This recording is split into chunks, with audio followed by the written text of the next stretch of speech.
Good morning! Ano to? Bayabas? Volleyball. Pagtanggal. Bayabas ba to? Laki, no? Galing sa China. Galing sa China to. Bigay ito ng aming friend na mabait. China pa talaga. Ayan, oh. China. China money. Honey pomelo. It calls China pomelo. Ang nagbigay sa amin si Junix. Hello, Junix! Kumusta na dyan? So, bubuksan natin ngayon to. Baka naman... Kay Junix, dalawa yan. Isa lang. Ganyan lang. Oh, buksan mo. Open it. Tanggalin mo yung mga ano mo dyan. Rumintas mo. Hindi gagawin ako dyan. Pwede buksan mo kung ano man yan. Oops. Ganyan pala yan. Hindi na bubuksan. Kasi may plastic.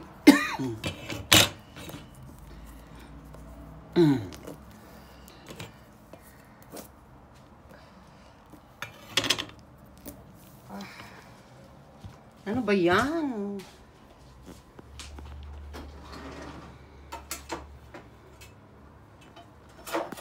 Binigay to ni Junix nung Thanksgiving. Dito pwede sa mga nag-ano ng statin. Hindi daw pwedeng... Wag mong... Hindi ba kasabihan nila pag... Para hindi ko makla. Oo. Laki yan, oh. Puro balat siya. Hindi, tanggalin mo muna yung plastic para hindi ka mahirapan.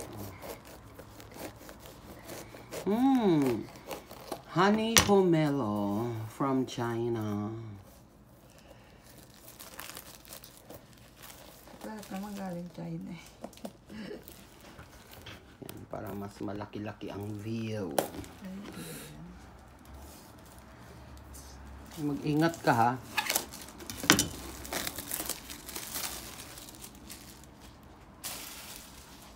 Super laki. Siguro, yung ano nito, yung mismong fruit, ganito lang kaliit. Alam mo, sa Bulacan noon, ito binamatamis. Ano yan? Lulutuin mo sa ano? Asukal. Babe, wag mong pahirapan sarili mo.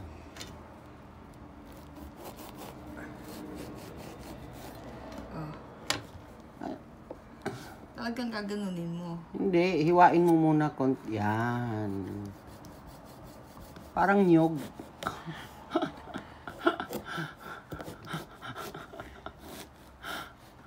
Kung may diretso sa ano, ha. Sige pa, hiwain mo pa lahat.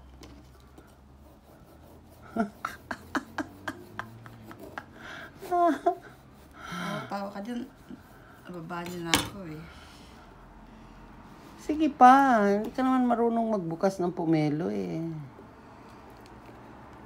Kasi hindi marunong tong knife. Yung maliit lang. Parang lagawi. Sobrang laki. Naaamoy niyo ba? Ang naaamoy ko, ah. Yan. Kuhanan mo rin yung, bawasan mo rin yung sakit. Sige pa, lahat. Ganunin mo. Para hindi ka mahirapan. Eh, gusto niya kasing siyang magbukas eh. Ayan.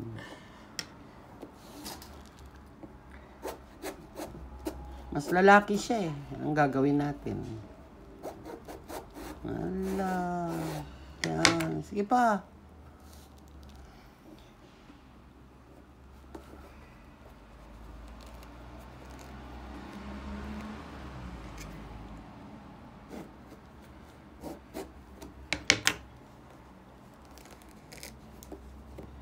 Ano kayang kulay nito? Pula. Ah, malaki rin pala. Parang nagbukas ng buko.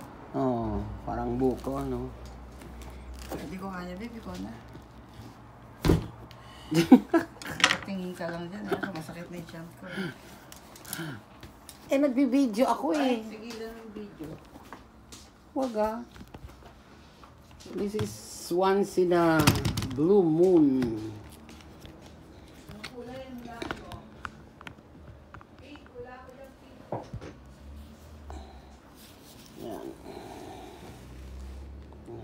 kung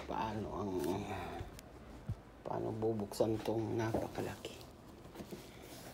Nahinay lang, di ba? Hindi naman tayo nagmamadali.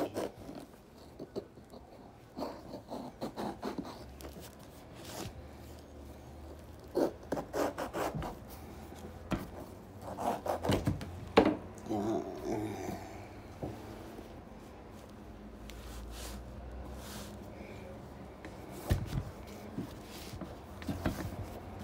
Hindi marunong si Melisang magbukas ito.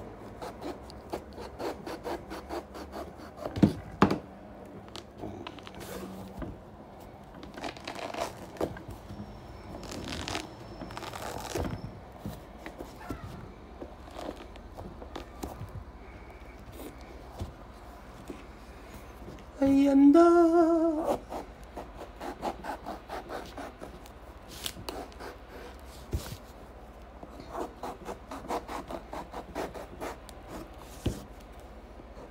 Walang tiyaga.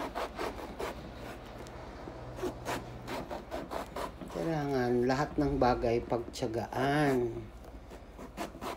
O, diba?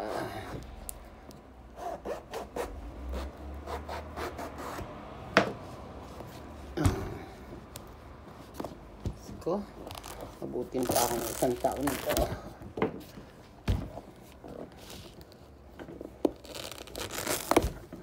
Ano ba yan? Makakakain ka nga pa, pahirapan ka naman.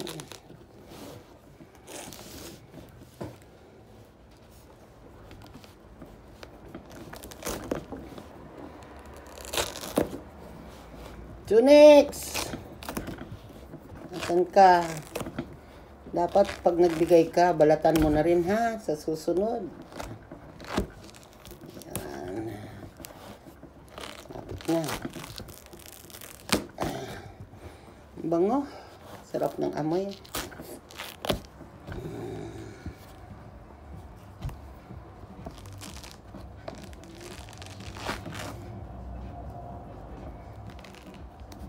Babalatan mo pa to. Oh my gosh.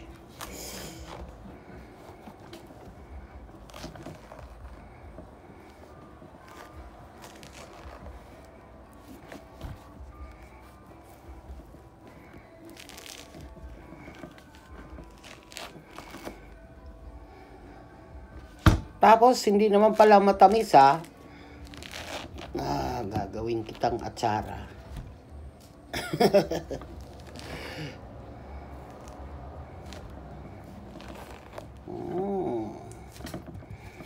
Babalatan na natin. Lapit na.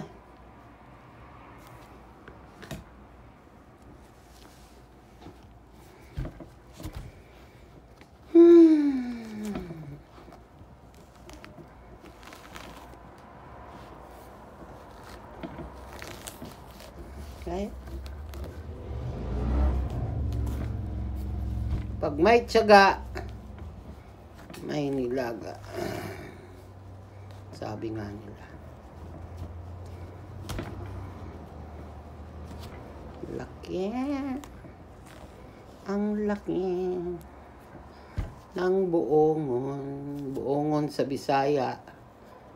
Suha sa Tagalog. Pomelo sa Ingles. Ano ba yan?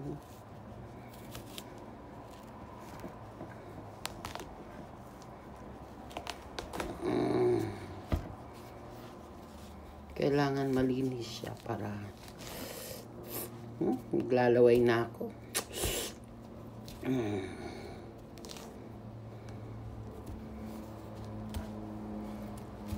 Yan. Itago natin yung mga buto nito para tanim natin. Malay mo. Diba?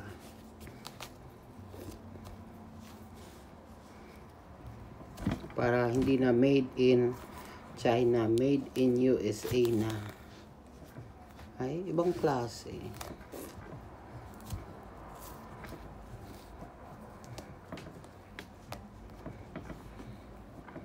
Sino kayang magaling na magbalat nito?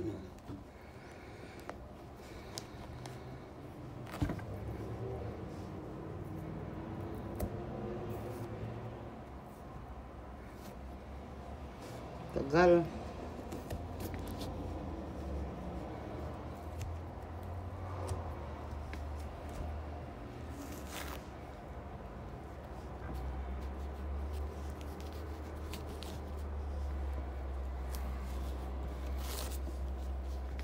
Ganda, oh.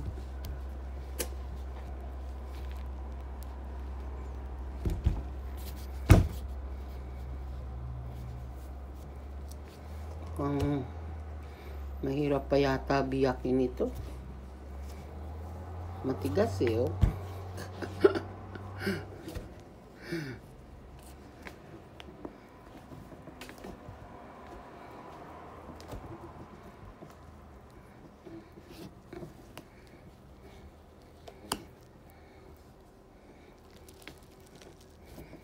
Ayaw mabiyak.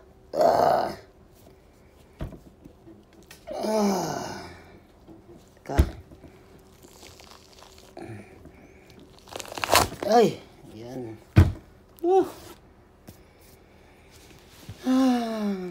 Yan lang pala eh.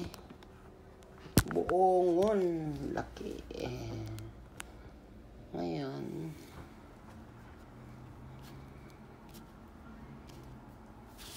Pag wala kang lakas, walang mangyari. Ito ang buongon. Ito naman ang maliit sa buongon. Ano ba to? Tangerine. Yan. Ang gagawin natin ay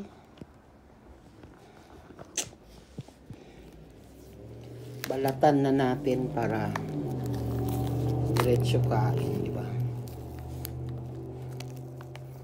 Pero hindi siya juicy. Ano siya yung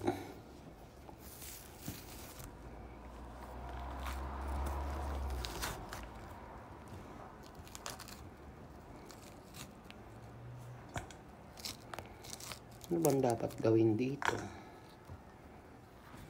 Wala naman buto. Parang durian. Sarap sana kung parang durian. Ano? Ay, Lord. Minsan, aray ko, kailangan mo talagang pagtsatsagaan para heroin mo. Binigay ito ni Junix nung ano pa, Thanksgiving, pero ngayon lang namin talaga binuksan kasi walang magtiyagang pagbalat.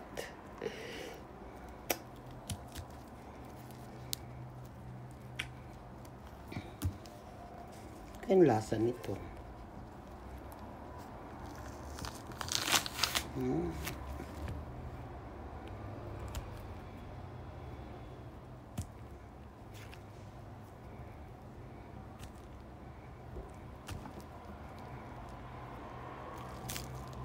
Ay, very dry. Katututbrush ko lang. Ano kayang lasa nito? Baka mapait. Honey nga. Tamis. Sarap.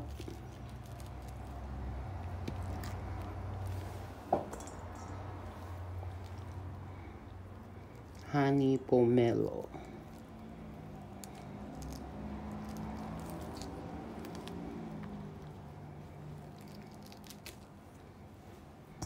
Yan.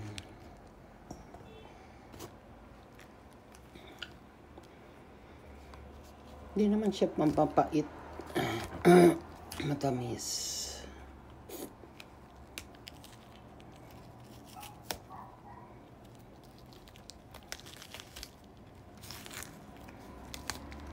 Sabi nila bawal daw to sa mga umiinom ng blood pressure pill. Magtatai ka raw. Eh di maganda kasi lalo na doon sa mga nagko-constipate. Kung yan lang naman ang ano magtawag nun?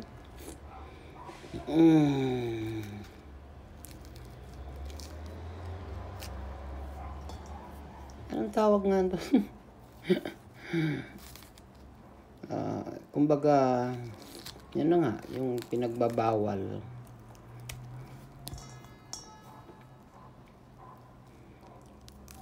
Contra-indication.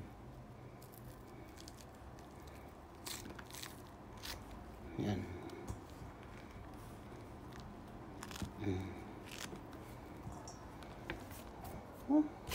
Messy. Very messy. Buti pa to. Sandali lang balatan. Ito na lang. Tamis pa.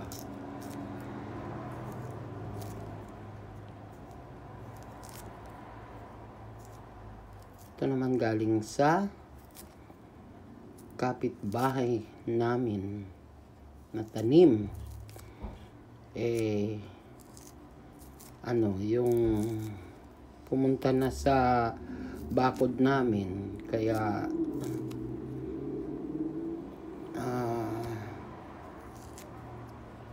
nanguha kami. Matamis siya, sarap. Lalo na siguro pag hinog, di ba? Mas madali.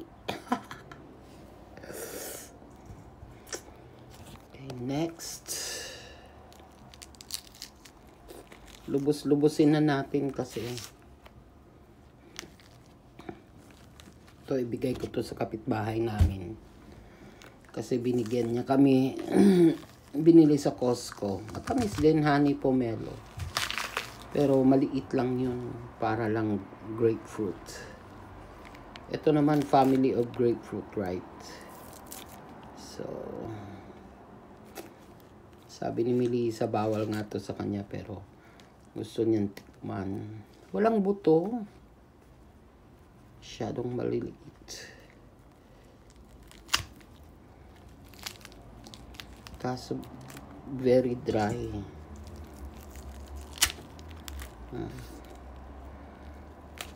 Masarap to, basain mo tapos lagyan ng asin. Wow. Ano kaya? Buro. Tagal.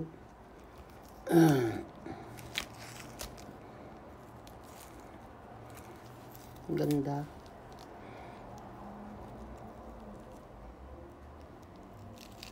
Ano kaya ang lasa nito?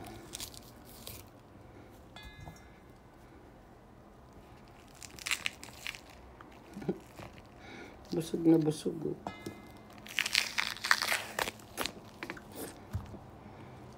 Day. Shout out kay Inday Ramas kasi meron siyang taniman ng mga suka sa Davao galing. Yun ang siguradong matamis. Kasi doon talaga ang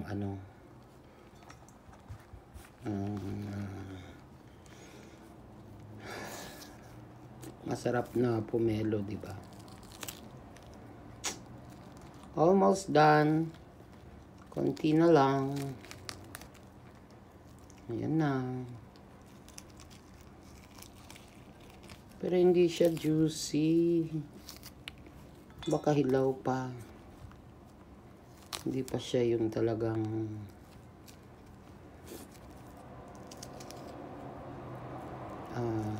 hinog, kaya o baka ano to, yung hinog sa pilit.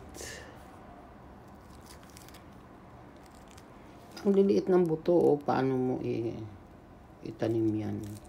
Pwede ba itanim yan?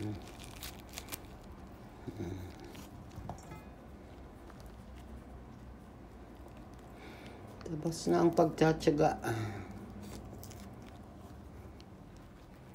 Alright. Ito na lang, isa na lang, and we're done.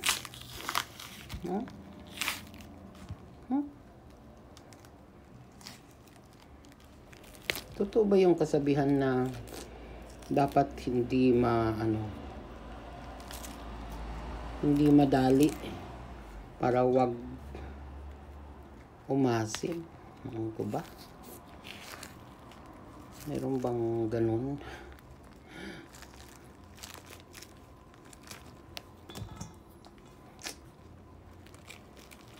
Tingnan natin ang buongon. Wow.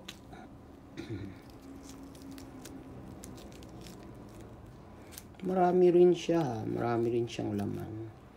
Anyway, ito na. Tapos na. Almost done. So, tapos ng paghihirap.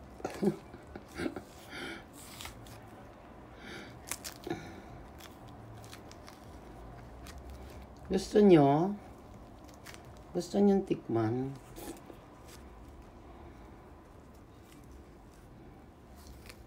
Sabi nila, matamis daw.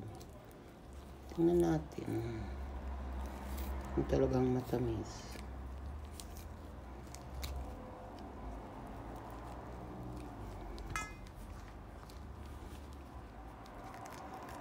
Thank you, Lord, sa mga blessings every day. Sa mga namimigay ng ganitong mga prutas na bihira lang natin makakain. All our life, ngayon lang kami nakatanggap ng suha. Bawal pa. Dami rin, oh. Hindi pa tapos yung isa. Bahala na siya. Siya nang magbukas niya. Pahirapan. Okay. That's it. Thank you and have a beautiful weekend ahead. Bye, guys. Thank you for watching. Subscribe at Maverick Melissa Ver YouTube channel. Okay. Good day, everyone.